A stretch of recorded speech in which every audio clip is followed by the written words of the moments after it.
नमस्कार मित्रांनो, माया फूड कार्टमध्ये आपलं सर्वांचं स्वागत आहे.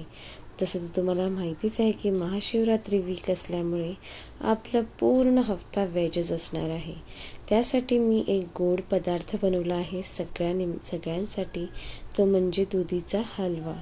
लागतोही एकदम बेस्ट. चला तर मग पाहूयात कसं बनवतात ते. मी घेतलेला आहे बाजारातून आणलेला दुधी आणि बरा मोठ्या साईजचा दुधी आहे हा. तुम्ही पाहिजे तर छोट्या साईजचा सुद्धा आणून एकदा ट्राय करू शकता. त्यानंतर त्याला प्रॉपर कटिंग करून त्याची साल काढून घ्यायची आहे. पण त्याआधी त्याला चांगलं स्वच्छ धुवून घ्या, कारण की साल काढल्यानंतर आपल्याला डिरेक्टली त्याला किसायला लागायचं आहे. सो अशा प्रकारे साल काढून ते एकदम टवटवीत असं मी केलेलं आहे.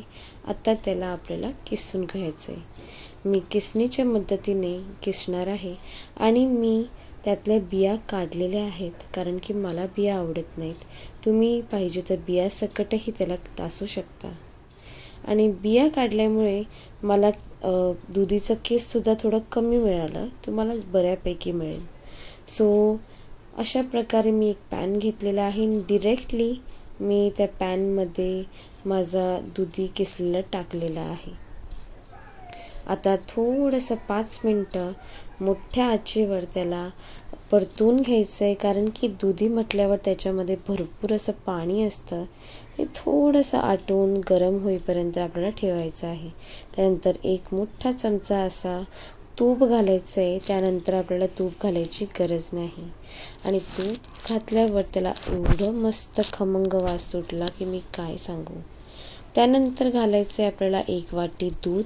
1 वाटी दूध पुरेसा आहे माझ्या म्हणजे तेवढ्या दुधीला. तुम्हाला जर जास्त हवं असेल, म्हणजे तुम्हाला जर वाटलं की ते दुधामध्ये बुडले नाही, तर तुम्ही अजून थोडंसं दूध अर्धा वाटी घेऊ शकता. अशा प्रकारे दुधात बुडल्यानंतर असे त्याला बॉइलिंग यायला पाहिजे, असे उबाळू यायला पाहिजे. आणि तुम्ही बघू शकता तर मधलं जे पाणी असतं, मधलं जे दूध असतं ते पूर्णपणे आटायला पाहिजे. या स्टेजलाही माझं अजून पाणी आटलेलं नाही आहे. सो मी तोपर्यंत त्याची साखरेची तयारी करते. माझ्याकडे ना एक ट्रिक आहे. मी आता मिक्सरचं छोटं भांडं घेतलेलं आहे आणि त्यामध्ये मी वेलची घातलेली आहे. माझ्याकडनं वेलची कुटायला अजिबातही वेळ नव्हता, कारण की माझी मुलगी मला करायला देत नव्हती.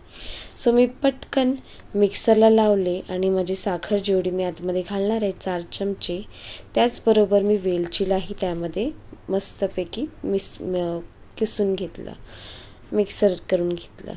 त्यानंतर त्यामध्ये घातलं आणि प्रॉपर त्याला पुन्हा मिक्स केलं. असं मिक्स केल्याने वेलचीची पावडरही चा स्मेलसुद्धा त्याला मस्तपैकी लागतो हलव्याला. आणि पूर्ण त्याला एकदम असं खमंग स्मेल कसा पसरतो वेलचीचा. आता मी ड्रायफ्रूट्सला चांगलंपणे तुपात फ्राय करून घेतले आणि ते मी त्यावरती घातलेले आहेत. तुम्ही बघू शकता की पाणी अजून थोडं आटायचं बाकी आहे. या स्टेजलाच आपल्याला त्यामध्ये ड्रायफ्रूट्स घालायचे आहेत. जेव्हा तुम्हाला दिसतं की प्रॉपर थोडंसं पाणी उरलं आहे आटायचं, त्या टायमाला.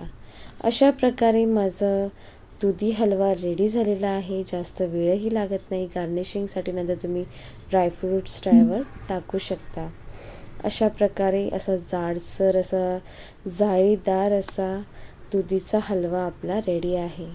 अशाच नवनवीन पदार्थांसाठी माझ्या चॅनलला नक्की सबस्क्राईब करा.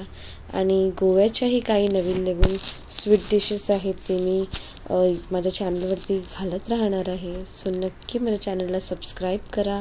आणि thank you so much for watching. Stay tuned. Bye bye.